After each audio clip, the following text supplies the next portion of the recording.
انسان کیسے جانتا؟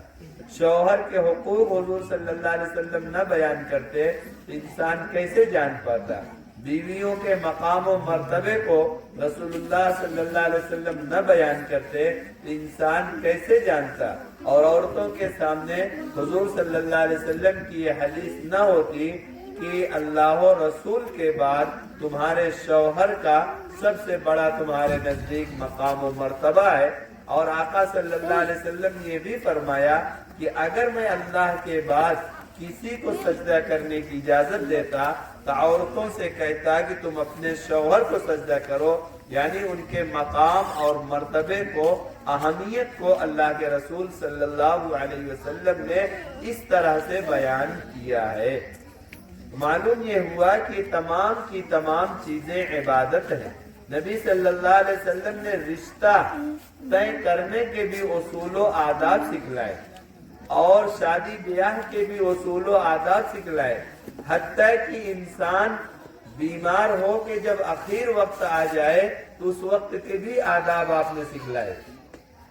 اور جب انسان کا انتقال ہو جائے تو اس وقت کے بھی آداب آپ نے سکھلایا، جنازے کے آداب آپ نے سکھلایا، غسل کے آداب آپ نے سکھلایا، قبر میں لٹانے کے آداب آپ نے سکھلایا، اس کے بعد دعائے مغفرت کے طریقے اور ایصال ثواب کرنے کا طریقہ آپ نے بتلایا۔ اس سے معلوم یہ ہوا کہ پوری شریعت اور پورا دین ہمارا کامل ہے، بچپن سے لے کر قبر کے گڈھے تک ہمارا دین ہماری ہر وقت رہنمائی کرتا ہے، زندگی گزارنے کا ڈھنگ اور سلیقہ بھی دیتا ہے۔ حتیٰ کہ ایک روایت میں آتا ہے کہ شوہر بیوی کو دیکھ کے مسکراتا ہے، بیوی شوہر کو دیکھ کے مسکراتی ہے تو عرش پر رحمان مسکراتا ہے، یعنی کہ اللہ کی رحمت اس جوڑے پر خاص طور سے اترتی ہے۔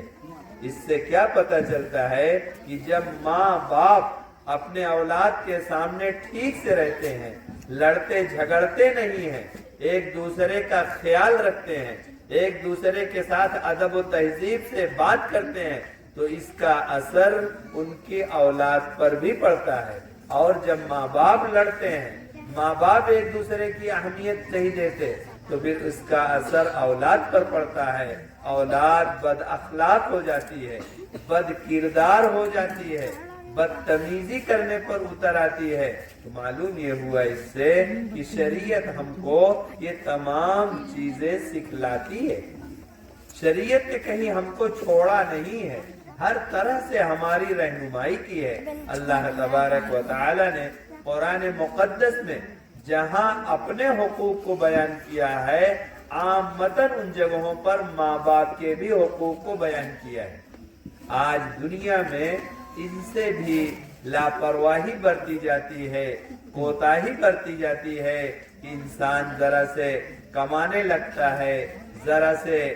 بڑا ہو جاتا ہے، ذرا سے عہدہ مل جاتا ہے اور ذرا سے ترقی کر جاتا ہے تو ساری ترقی کا محور اور اپنے گفتگو کا انداز اپنے ماں باپ ہی کے سامنے دکھلانا چاہتا ہے۔ انسان کیسے